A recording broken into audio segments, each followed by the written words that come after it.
اللہ اکبر اللہ اکبر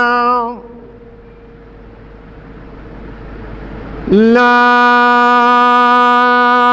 الہ الا اللہ۔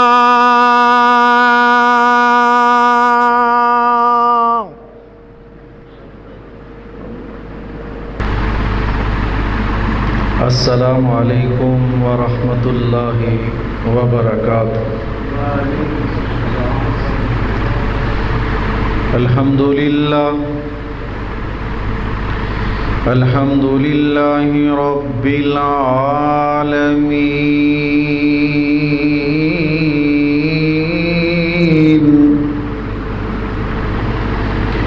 والعاقبۃ للمتقین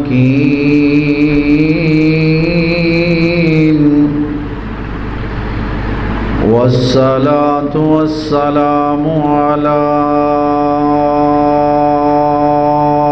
أشرف الرسل وخاتم الأنبياء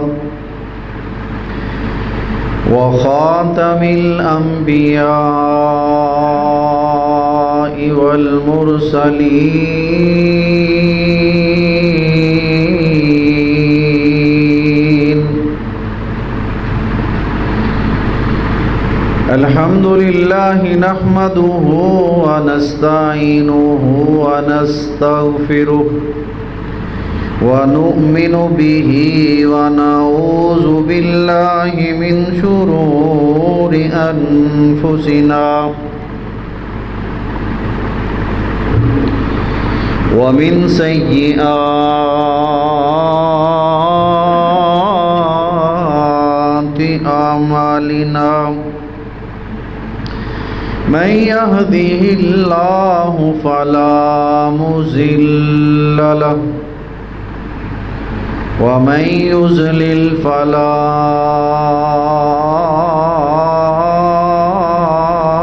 هادي له وأشهد أن لا إله إلا الله وحده لا شريك له وأشهد أن محمدًا عبده ورسوله أما بعد فإن أصدق الحديث كتاب الله وخير الهدي هدي محمد صلى الله عليه وسلم وشر الأمور محدثاتها وكل محدثة بدعة وكل بدعة ضلالة وكل ضلالة في النار۔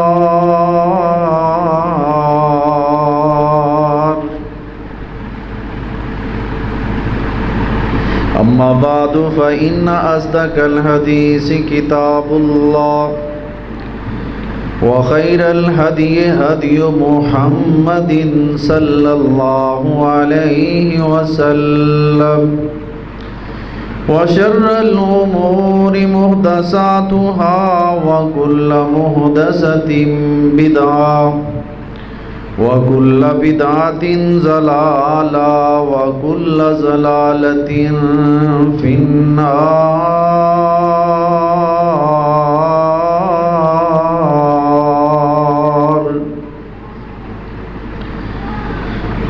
اللهم صل على محمد وعلى آل محمد صلی اللہ علیہ وسلم كما صليت على إبراهيم وعلى آل إبراهيم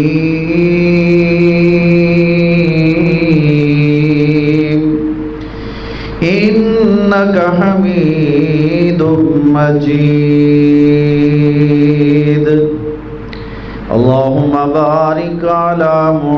محمد وعلى آل محمد كما باركت على إبراهيم وعلى آل إبراهيم إنك حميد مجيد أعوذ بالله السميع العليم من الشيطان الرجيم بسم الله الرحمن الرحيم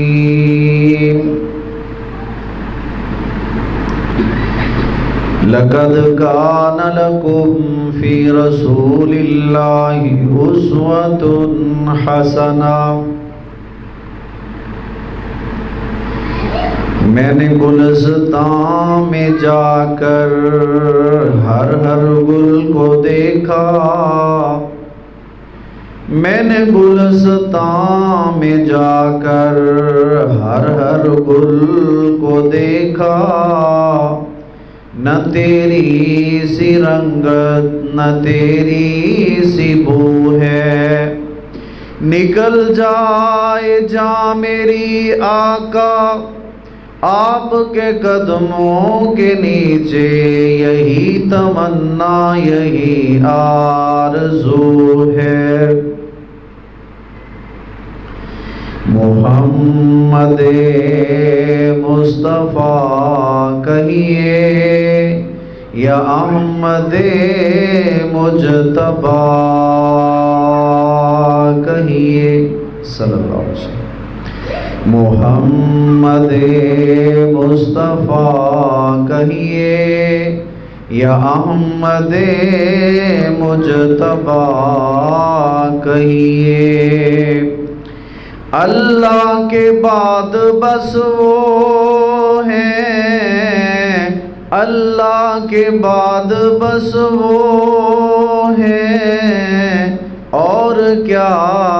کہیے محمد مصطفیٰ کہیے یا احمد مجتبیٰ کہیے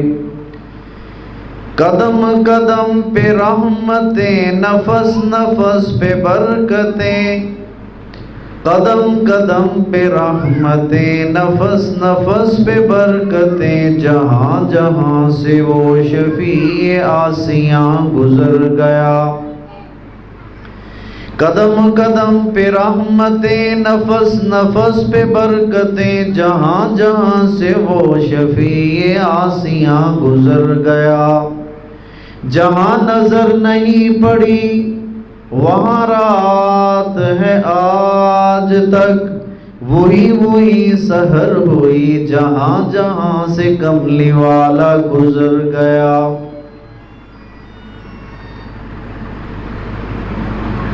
ہر قسم کی حمد و ثنا تعریف تحلیل اور تسبیح اللہ سبحانہ و تعالی کی ذات ببرکات کے لیے خاص ہے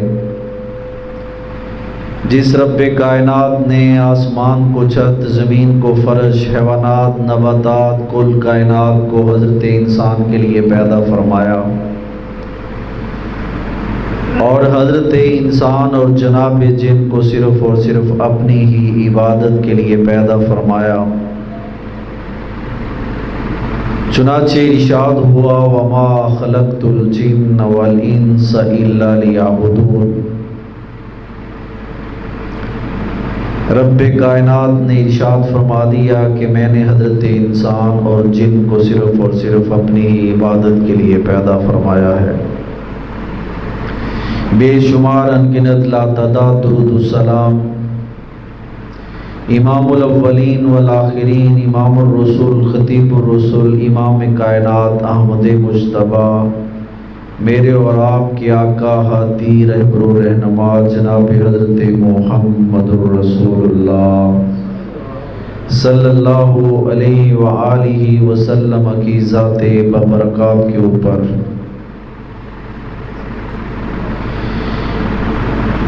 میرے دوستوں، بزرگوں، عزت کے لائق پردہ نشین ماؤں اور بہنوں، سب سے پہلے بارگاہ رب العالمین میں دعا ہے کہ رب کائنات میری اور آپ کی حاضری تشریف آوری اللہ پاک اپنی بارگاہ میں قبول و منظور فرمائے اور ہم سب کے لیے قبر اور حشر میں نجات کا سبب اور ذریعہ بنائے۔ سامعین محترم،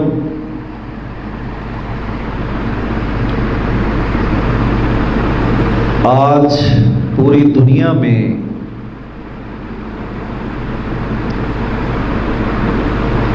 وسائل کے لحاظ سے اللہ رب العزت نے جتنی دنیا میں جو 100% وسائل ہیں ان میں 60 سے 70% جو وسائل ہیں وہ اللہ تعالیٰ نے مسلمانوں کو عطا فرمائے۔ 60 سے 70%۔ آپ اس میں معدنیات کو لے لیں، سونے کے ذخائر کو لے لیں، اور اسی طرح جو آئل ہے، ڈیزل اور پٹرول، اس کے ذخائر کو لے لیں۔ اللہ تعالیٰ نے 60% کے قریب یہ وسائل قدرتی اللہ نے مسلمانوں کو عطا فرمائے، اور اس وقت دنیا کے اندر کوئی تقریباً 4 ارب کے قریب آبادی ہے۔ کتنی؟ 4 ارب کے قریب۔ میرے بھائیوں، ایک انالیسس کے مطابق تقریباً 1.25 ارب کے قریب مسلمان ہیں، اور لکھنے والوں نے لکھا ہے کہ گویا کہ ہر چوتھا بندہ جو ہے وہ لا الہ الا اللہ محمد رسول اللہ پڑھنے والا ہے۔ لیکن سوال یہ پیدا ہوتا ہے، 60 سے 70% کے قریب وسائل اللہ نے مسلمان ملکوں کو عطا فرمائے، سونا، چاندی، جواہرات اور تیل کی دنیا سے مالا مال، لیکن اس کے باوجود اللہ اور اس کے حبیب کا نام لینے والے آج دنیا میں ذلیل و خوار کیوں؟ یہ بہت بڑا کویسچن مارک ہے، سوالیہ نشان ہے کہ پھر بھی مسلمان آج کیوں کٹ رہے ہیں، مر رہے ہیں۔ آپ نے غزہ کو دیکھ رہے ہیں، آپ لبنان کو دیکھ رہے ہیں، اور آپ کشمیر کو دیکھ رہے ہیں۔ اس کے باوجود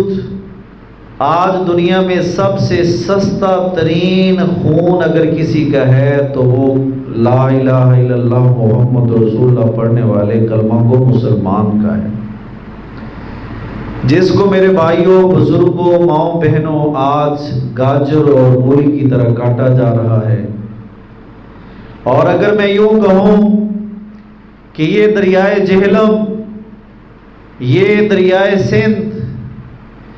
جو پاکستان کی سرزمین میں نہ صرف داخل ہوتے ہیں بلکہ ہماری زمینوں کو سیراب کرتے ہیں،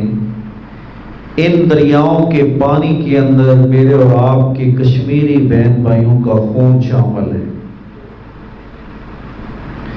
میرے دوستوں، میرے بزرگوں، 8 دن کے بعد یہ خطبہ جمعۃ المبارک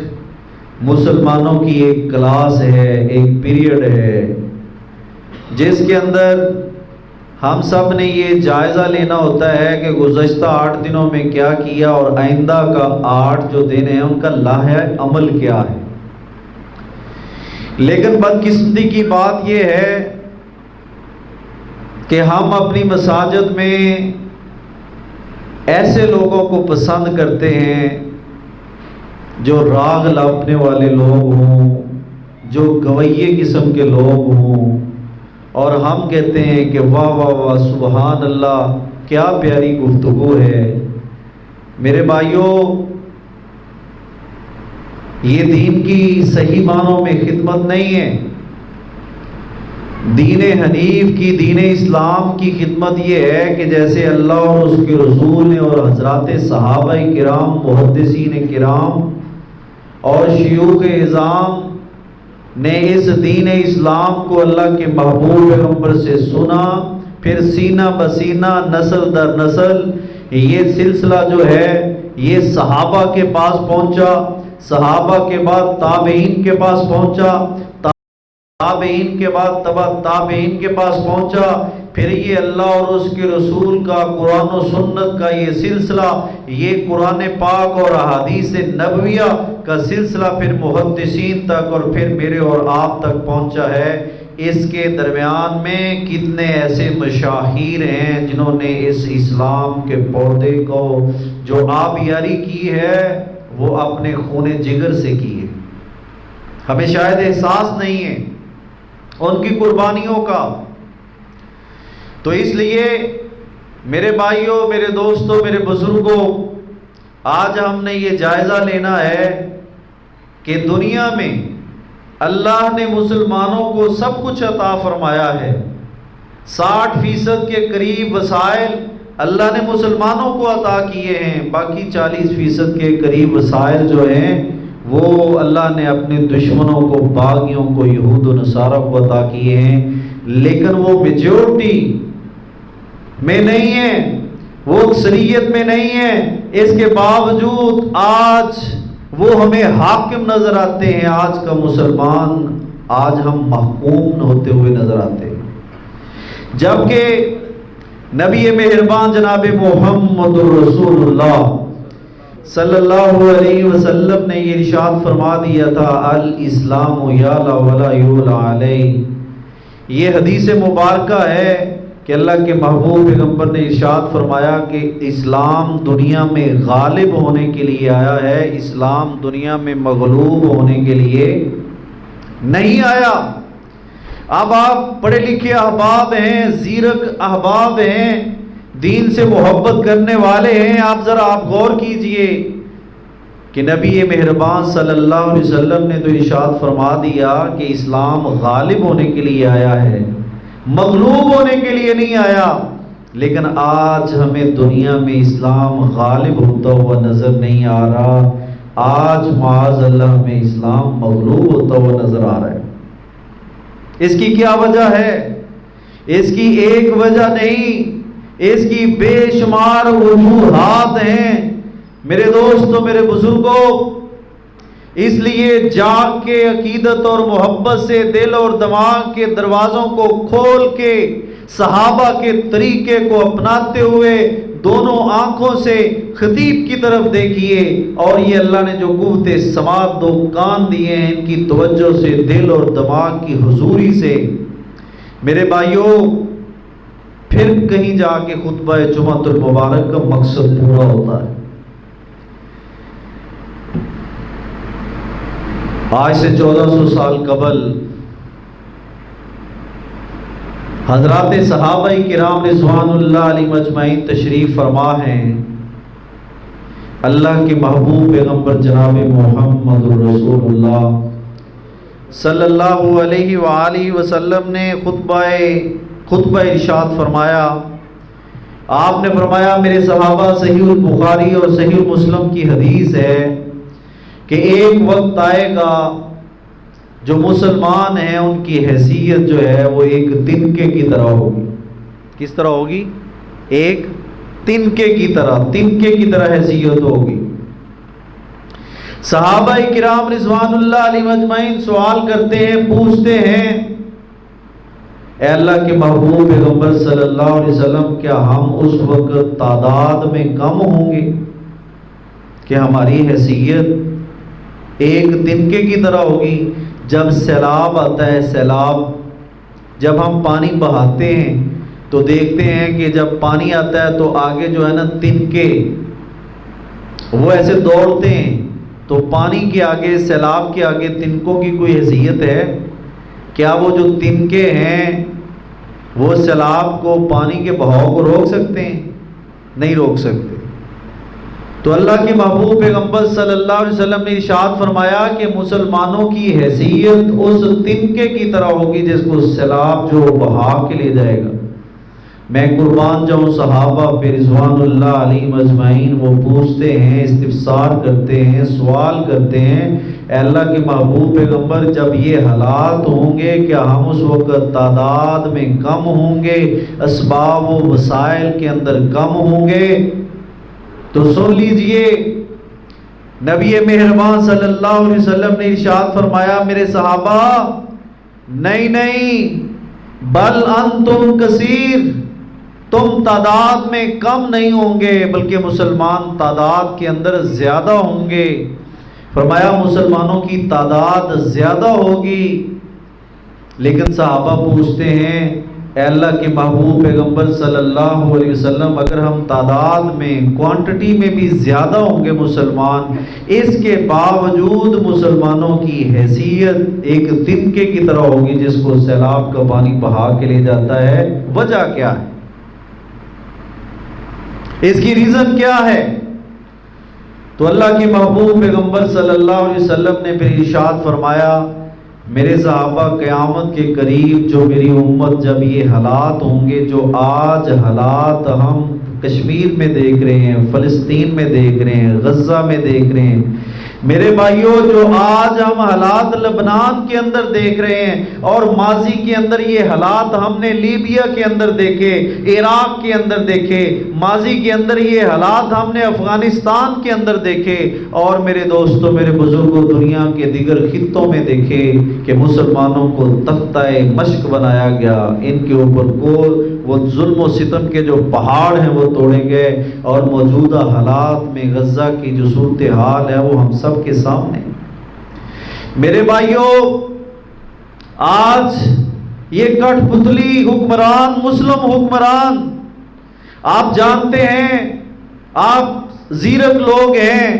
آپ سمجھتے ہیں اس کو دنیا کے میپ اور نقشے کو اٹھائیں، جو غزہ اور فلسطین کا نقشہ ہے اس کے آس پاس آپ کو مصر نظر آئے گا، جیسے ہماری سرحدیں افغانستان کے ساتھ ملتی ہیں، انڈیا کے ساتھ ملتی ہیں، ایسے غزہ اور فلسطین کی جو سرحدیں ہیں وہ آپ کو مصر کے ساتھ ملتی ہوئی نظر آئیں گی، وہ آپ کو اردن کے ساتھ ملتی ہوئی نظر آئیں گی، وہ آپ کو تیونس کے ساتھ ملتی ہوئی نظر آئیں گی۔ میرے بھائیوں دائیں بائیں جتنے بھی ہیں ٹوٹلی وہ اسلامی ممالک ہیں، لیکن وہاں کی جو عوام ہے پاکستانی عوام کی طرح وہ تو اپنے فلسطینی بہن بھائیوں سے عقیدت بھی رکھتی ہے، محبت بھی رکھتی ہے، ان کے لیے جان مال کی قربانی پیش کرتی ہے، لیکن جو میں نے آپ کو ملک بتائے ہیں اسلامی ملک، ان کے جو حکمران ہیں وہ امریکہ نواز ہیں اور ان کے غلام ابن غلام ہیں، ان کی کٹ پتلی۔ میرے بھائیوں وہ جتنی بھی کراسنگ پوائنٹ ہیں وہ سارے کے سارے اسرائیل اور امریکہ کے کہنے کے اوپر ان کو بند کیا گیا۔ دوسرے الفاظ میں میرے اور آپ کے جو فلسطینی نہتے مظلوم کٹتے ہوئے شہید ہوتے ہوئے، میرے بھائیوں جو مسلمان ہیں ان کو تو پانی تک بھی وہاں سے انٹر داخل نہیں ہونے دیا گیا۔ یہ اللہ کے نبی صلی اللہ علیہ وسلم کی جو پیشین گوئی ہے آج وہ پوری ہوتی ہوئی نظر آتی ہے کہ ایک وقت آئے گا مسلمانوں کی حیثیت وہ بہتے ہوئے پانی کے آگے جو تنکے ہوتے ہیں ان کی حیثیت ہو۔ تو صحابہ کرام رضوان اللہ علیہم اجمعین پوچھتے ہیں اے اللہ کے محبوب پیغمبر صلی اللہ علیہ وسلم ارشاد فرما دیجئے اس کی وجہ کیا ہے، اس کی ریزن کیا ہے؟ تو نبی مہربان صلی اللہ علیہ وسلم نے جو بات ارشاد فرمائی اس کو دل اور دماغ کی تختیوں پہ نوٹ کر لیجئے، لکھ لیجئے۔ آپ نے فرمایا کہ جب یہ حالات ہوں گے میری امت وہن بیماری کا شکار ہو جائے گی۔ کون سی بیماری؟ وہن، واو آنکھوں والی جو ہا ہوتی ہے وہ اور آگے نون، واو ہا نون، وہن۔ بات سمجھ رہے ہیں میری؟ میں ایک طالب علم ہوں، ایک استاد ہوں، میری اللہ کے فضل سے ہر جگہ پہ یہ کوشش ہوتی ہے کہ جو آگے سامعین ہیں، جو سننے والے ہمارے مسلمان بہن بھائی ہیں، جماعتی احباب ہیں، ان کو کچھ نہ کچھ ان کے پلے پڑے، ان کو سمجھ آئے کہ بیان کیا کیا جا رہا ہے۔ یہ نہیں کہ رات ایک جلسہ سی، 2-3 علماء کرام تشریف لے آئے، بڑی اچھی تقریراں ہوئیاں، تے صبح بابا جی نو کسی نے پوچھا ہاں جی سناؤ رتی جلسہ ہوا ہے بڑا پیارا، انہوں نے کہا جی چھڑ دیو بستے ٹھپ دیتے، انہوں نے کہا کوئی ایک دو باتاں تے دس دیو اللہ اور اس کے رسول دیاں کہ فلاں عالم نے کی کیا ہے فلاں نے کی، انہیں اے نہیں پتا کہ انہوں نے کیا کیے، پر جرا چس آ گئی سی بڑی بات سے۔ میرے دوستو میرے بزرگوں، یہ جو ہمارے خطبات جمعہ،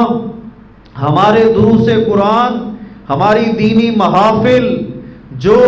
قرآن و سنت، کتاب و سنت کی روح سے جو خالی ہیں، میرے بھائیوں اس کا کوئی فائدہ نہیں۔ تو اللہ کے محبوب پیغمبر نے فرمایا کہ میری امت وہن بیماری میں مبتلا ہو جائے گی۔ میرے بھائیوں ہمیں یہ پتہ چل گیا کہ وہن بیماری کس چیز کا نام ہے۔ آج اللہ تعالی ہم سب کو صحت و عافیت و ایمان اور سلامتی والی زندگی عطا فرمائے۔ کسی بیمار سے پوچھئے، جب اس کو کسی مرض کی تشخیص ہوتی ہے وہ لیبارٹریوں کے چکر کاٹتا ہے، وہ MBBS اور اسپیشلسٹ ڈاکٹروں کے پاس جاتا ہے کہ تاکہ میں اس بیماری سے بچ سکوں، میں اس کا علاج کروا سکوں، اس کے لیے وہ اپنا ٹریٹمنٹ کرواتا ہے، اپنا علاج کرواتا ہے۔ تو آج سے 1400 سال پہلے اللہ کے محبوب پیغمبر صلی اللہ علیہ وسلم نے جو مجھے اور آپ کو، پوری امت مسلمہ کو جو بیماری بتا دی کہ میری امت جو وہن میں مبتلا ہوگی، اس کے لیے ہمارا کوئی ٹریٹمنٹ نہیں ہے، اس کے لیے ہمارا کوئی علاج نہیں ہے، اس کے لیے ہمارے پاس کوئی روحانی معالج نہیں ہے، اور اس بیماری کو ہم ختم کرنے کے لیے کوئی سٹرگل، کوئی کوشش، کوئی محنت نہیں کرتے۔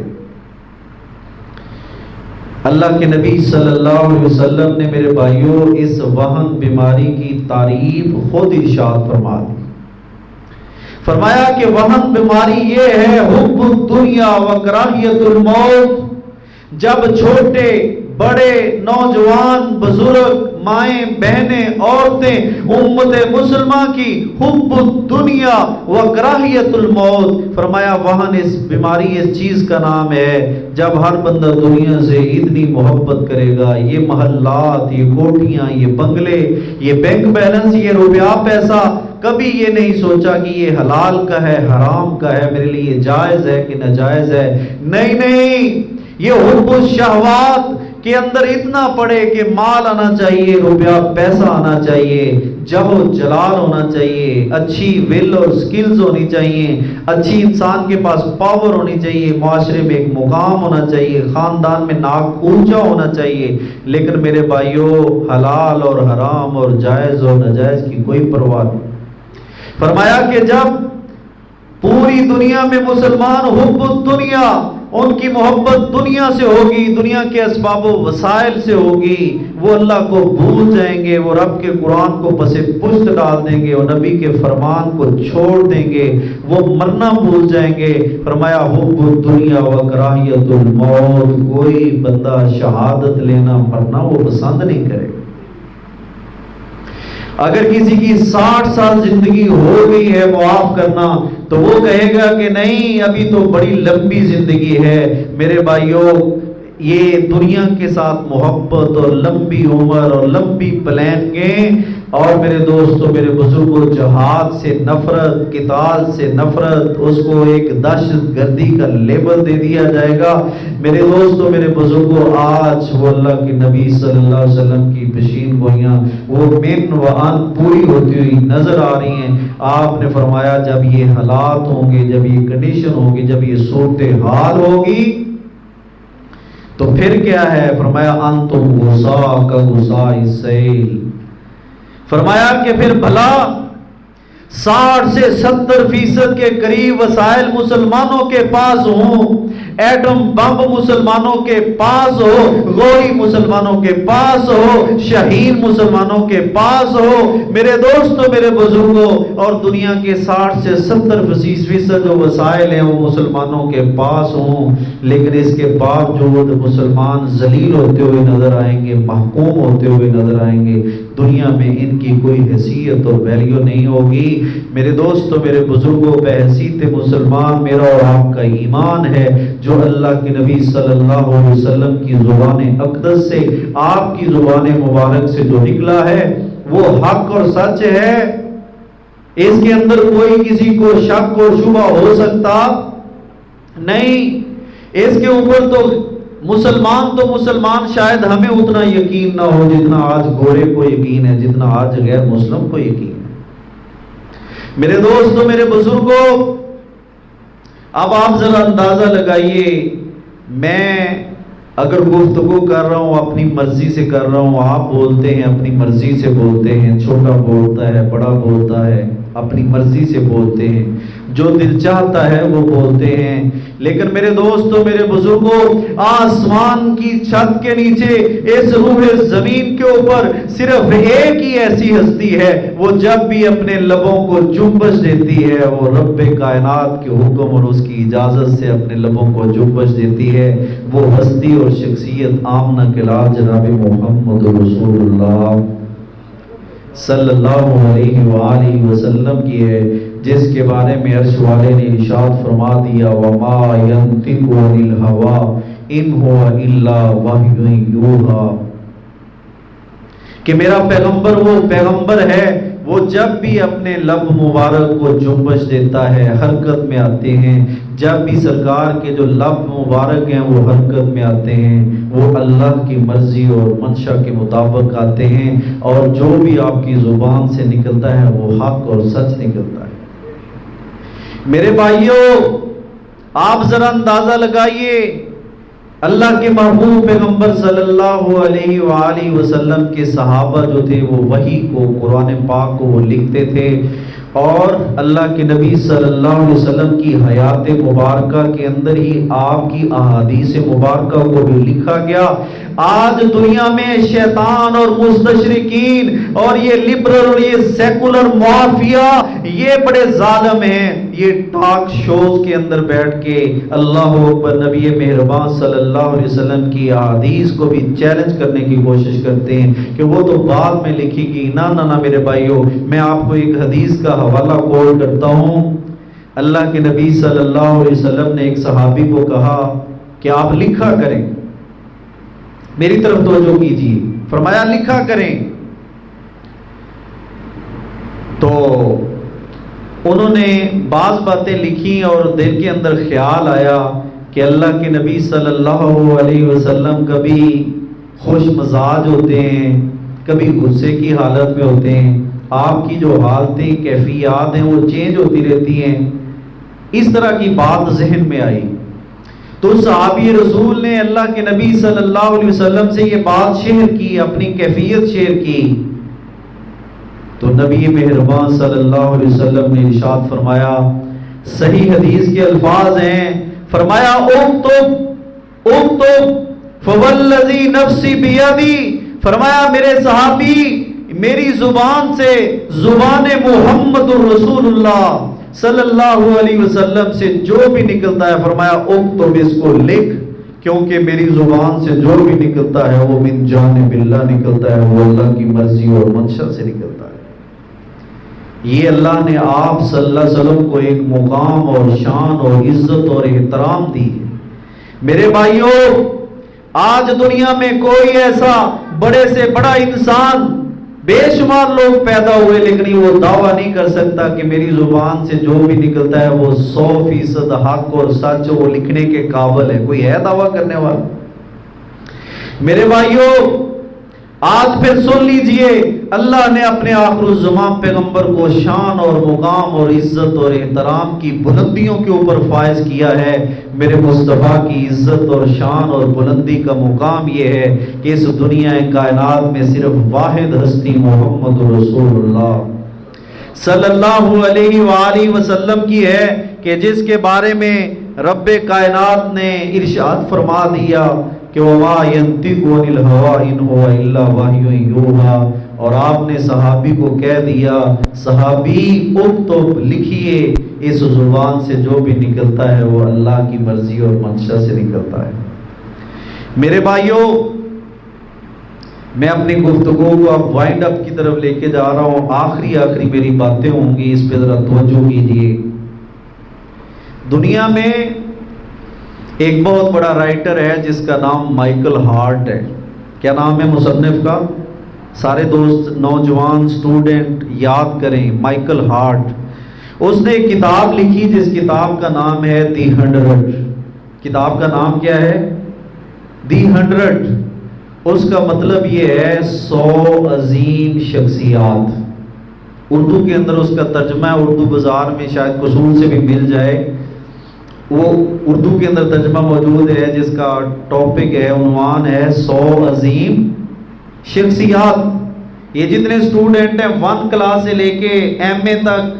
بی ایس سی تک، یہ سارے دوست یہ چیزیں یاد کریں، اپنے بچوں کو، اپنی بیٹوں اور بیٹیوں کو یہ بات بتائیں آج طالب علم کی کہ دی 100 اس نے کتاب لکھی، اور وہ کون ہے؟ وہ غیر مسلم ہے، کرسچن ہے، عیسائی ہے۔ جب اس نے 100 عظیم شخصیات کو جمع کیا پوری دنیا سے، اب آپ جانتے ہیں کتاب کے شروع میں ایک فہرست ہوتی ہے۔ کیا ہوتی ہے؟ فہرست ہوتی ہے کہ جس کے اندر سارے وہ چیپٹر موجود ہوتے ہیں۔ تو آپ ذرا غور کیجئے، اب جب اس کی وہ فہرست بنانے لگا کہ میں کس شخصیت کو پہلے نمبر پہ لے کے آؤں، پھر دوسرے پہ، پھر تیسرے پہ، چوتھے پہ، 5ویں، پھر 100 نمبر اس نے پورے کرنے تھے۔ اللہ اکبر۔ جب اس نے ریسرچ کی، تحقیق کی، غیر مسلم ہونے کے باوجود، عیسائی ہونے کے باوجود، وہ مائیکل ہارٹ، اس نے میرے نبی کا کلمہ نہیں پڑھا، اس نے میرے نبی کو آخر الزمان پیغمبر نہیں سمجھا، وہ تو جناب عیسیٰ بن مریم کا پیروکار ہے، وہ کرسچن ہے، وہ غیر مسلم ہے۔ اس کے باوجود میرے دوستوں، بزرگوں، ماؤں، بہنوں، جب اس نے اس کی فہرست کو لکھنا چاہا تو سب سے پہلے جس نمبر کے اوپر، پہلے نمبر پہ جس ہستی اور شخصیت کا نام لکھا، وہ میرے اور آپ کے رہبر و رہنما، امت مسلمہ کے عظیم لیڈر جناب محمد رسول اللہ صلی اللہ علیہ وآلہ وسلم کا نام۔ وہ کتاب جب شائع ہوتی ہے، وہ کتاب جب پرنٹ ہوتی ہے، غور کیجئے، وہ کتاب جب مارکیٹ کے اندر آتی ہے، عیسائیت کی دنیا میں ایک لرزہ طاری ہو جاتا ہے کہ یہ مائیکل ہارٹ عیسائی ہونے کے باوجود، غیر مسلم ہونے کے باوجود، اس نے پہلا نمبر محمد الرسول اللہ صلی اللہ علیہ وسلم کو دیا ہے۔ تو اس میں ہماری تو شکست ہے، اس میں ہم تو دنیا میں اور مسلمانوں کو منہ دکھانے کے قابل نہیں۔ پہلے نمبر تو عیسیٰ بن مریم سلام اللہ علیہ اس کو ہونا چاہیے تھا، نہ کہ محمد رسول اللہ صلی اللہ علیہ وسلم کو ہونا چاہیے۔ مائیکل ہارٹ نے، اس عیسائی نے، رائٹر نے بڑا خوبصورت جواب دیا، بڑا خوبصورت جواب دیا۔ اور میرے دوستوں، میرے بزرگوں، جتنے پیچھے تک مجھے چہرے نظر آ رہے ہیں، سارے احباب ذرا غور کیجئے۔ آج ہم شیعہ، سنی، بریلوی، دیوبندی اور اہل حدیثوں کی بحثوں کے اندر پڑے ہوئے ہیں، اور ایک دوسرے کے اوپر فتووں کی مشینیں چلا رہے ہیں کہ یہ نبی کو کم مانتے ہیں، ہم نبی کو زیادہ مانتے ہیں، یہ شان کم بیان کرتے ہیں، ہم شان کے دعوے دار زیادہ ہیں۔ نہیں میرے بھائیوں، سن لیجئے، اس عیسائی رائٹر مائیکل ہارٹ نے یہ جواب دیا کہ میں نے مسلمانوں کے لیڈر محمد عربی صلی اللہ علیہ وآلہ وسلم کے بچپن کو دیکھا، آپ کی جوانی کو دیکھا، آپ کے بڑھاپے کو اسٹڈی کیا۔ مجھے اس دنیا کائنات میں صرف ایک ہستی ایسی ملی ہے جن کا بچپن بھی اعلیٰ ہے، جن کی جوانی بھی اعلیٰ ہے، جن کا بڑھاپا بھی اعلیٰ ہے، جن کی خلوت بھی اعلیٰ ہے، جن کی جلوت بھی اعلیٰ ہے، جن کی معیشت بھی نمبر 1 ہے، جن کی معاشرت بھی نمبر 1 ہے، جن کا اخلاق بھی نمبر 1 ہے، جو بہترین شوہر بھی ہیں، جو بہترین چیف جسٹس بھی ہیں، جو بہترین خطیب بھی ہیں، جو بہترین امام بھی ہیں، جو بہترین قاضی بھی ہیں، جو بہترین چیف جسٹس بھی ہیں، جو بہترین خامد بھی ہیں، جو بہترین اس دنیا کائنات کے مربی اور بہترین معلم بھی ہیں۔ تو مائیکل ہارٹ نے جواب دیا، میں اس ہستی کا نام مسلمانوں کے عظیم لیڈر محمد رسول اللہ صلی اللہ علیہ وسلم کا اسم پاک پہلے نمبر پہ کیوں نہ لکھوں، مائیکل ہارٹ نے کہا ساری کی ساری عیسائیت وہ مجھ سے ناراض ہوتی ہے تو ہو جائے، اس جرم کی پاداش میں مجھے تختہ دار کے اوپر لٹکایا جاتا ہے تو کوئی پرواہ نہیں، کیونکہ کہتا ہوں وہی سمجھتا ہوں جسے حق، کہتا ہوں وہی سمجھتا ہوں جسے حق، میں زہر ہلاہل کو کہہ نہ سکا کند۔ میرے دوستو، میرے بزرگوں، اللہ نے ہمیں وہ عظیم لیڈر، وہ عظیم رہبر و رہنما دیے ہیں۔ آج ضرورت اس بات کی ہے کہ ہم خود بھی آپ کی سیرت کو پڑھیں، ہم اپنے بچوں کو، ہم سکول، کالج، یونیورسٹیوں کے اندر، ہم مساجد کے اندر نبی مہربان صلی اللہ علیہ وسلم کی سیرت کو عام کریں، اور آپ صلی اللہ علیہ وسلم کی ذات کو پڑھیں، سبکن پڑھیں۔ بے شمار کتابیں ہیں، علامہ شبلی نعمانی نے سیرت النبی کو لکھا، وہ اٹھائیے۔ علامہ صفی الرحمان مبارک پوری رحمت اللہ علیہ نے الرحیق المختوم کو لکھا، اس کو اٹھائیے۔ دنیا میں بے شمار رائٹر ہیں جنہوں نے نبی مہربان صلی اللہ علیہ وسلم کو مختلف الفاظ میں خراج عقیدت اور خراج تحسین پیش کیا۔ میرے دوستو، میرے بزرگوں، جب ہم دو چیزوں کو اپنا اوڑھنا اور بچھونا بنا لیں گے، ان سے ہم ہدایات اور رہنمائی لیں گے۔ ایک چیز کا نام رب کا قرآن ہے اور دوسری محمد عربی صلی اللہ علیہ وسلم کا فرمان ہے۔ جب ہم کتاب و سنت، قرآن و حدیث، ان دو چیزوں کو لے کے چلیں گے، میرے بھائیوں، ان پہ عمل کریں گے